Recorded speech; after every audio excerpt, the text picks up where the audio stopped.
So how, as an entrepreneur, somebody who started the company, you certainly run into a lot of roadblocks, especially early on. Sure. How did you kind of keep going Right. after hitting that? It was an unexplored market, Right. right? We had to do a lot of educating. Right. So how did you kind of deal with that?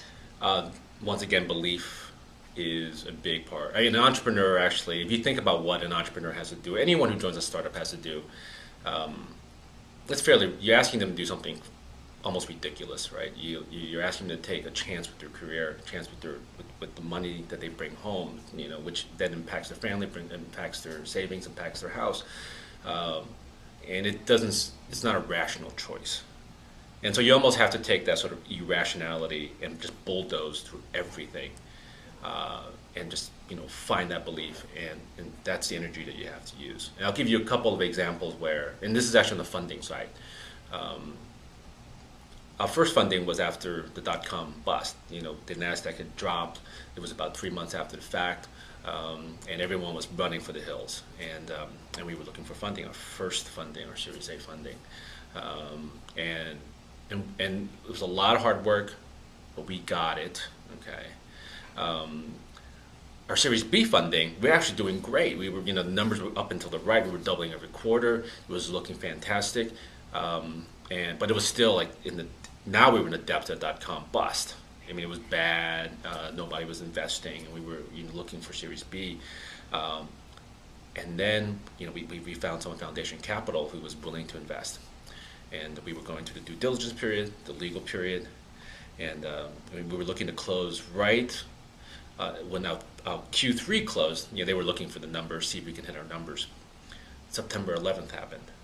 Okay, I actually was in New York, and my salesperson and I, we were actually there pitching some business. We were totally fine. We ended up, after a few days, driving across country. We finally flew out of Cleveland. But it was 3 weeks we had left to prove that we can hit the number that we said we could hit before September 11th happened. And of course, as you remember, no one bought. Everyone, commerce came to a standstill. So on September 31st, we had probably 4 customers we had to close, and it was all hands on deck. And we had this ritual where, back then, all the orders came through faxes. We were waiting around the fax machine with beers in our hand, and we had done all we could, and it was about getting those 4 customers to come in so we can make our quarter, so we can get our Series B. And sure enough, at 4 o'clock, one fax came in. At 4:10, a second fax came in. And then at 4:45, in fact, maybe it was even 5:01, whatever it was, there we are, by that time, it was on our second or third beer, the last fax came in. And we could breathe, a breath of silence. And we did sort of what we thought was possibly the impossible, which was to close a quarter. We doubled after an event like September 11th, which then allowed us to do our Series B. So crazy times, but that was, like it would have been easy to give up, but we didn't. So that was quite a story, very inspirational. Thanks for sharing that. Sure. Can you tell us about your prediction as far as social media monitoring and measurement? Kind of what are some key things that companies like us should be doing to stay successful? Right. I was actually thinking a little bit about this a few days ago, and marketing always has new things on their plate, and it's, new things to try, and it's actually very tough to be a marketer because you're always being asked to try new things, and things come and things go, and there's lots of fads.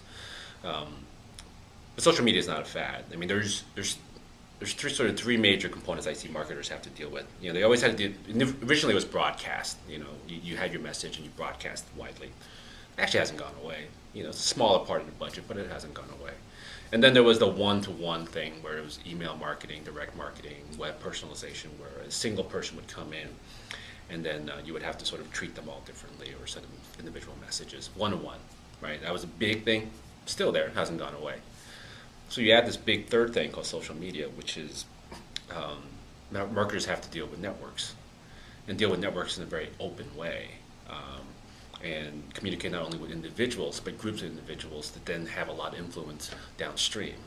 And it's a big challenge, and it's a real challenge, and it's going to be an absolute part of what a marketer is going to have to do. So get used to it. And the thing about dealing with networks and social media is that technology has to be a big part of it. You can't do it alone. There's too much noise out there. There's too many people to communicate with. Networks are sort of hard to unravel. And so marketers, just get ready. It's the third big wave. It's going to be, unfortunately, another thing you're going to have to do. The good news is that there's a lot of technology being brought to bear by companies like Biz360 that will help and solve your problems. Great. Well, thank you so much for sharing your Sure. afternoon with us. We appreciate your insights and sharing the stories from the battlefield of the early days. All right, no problem. Thank you so much. Thank you. Here's to 10 more years. Yeah, absolutely.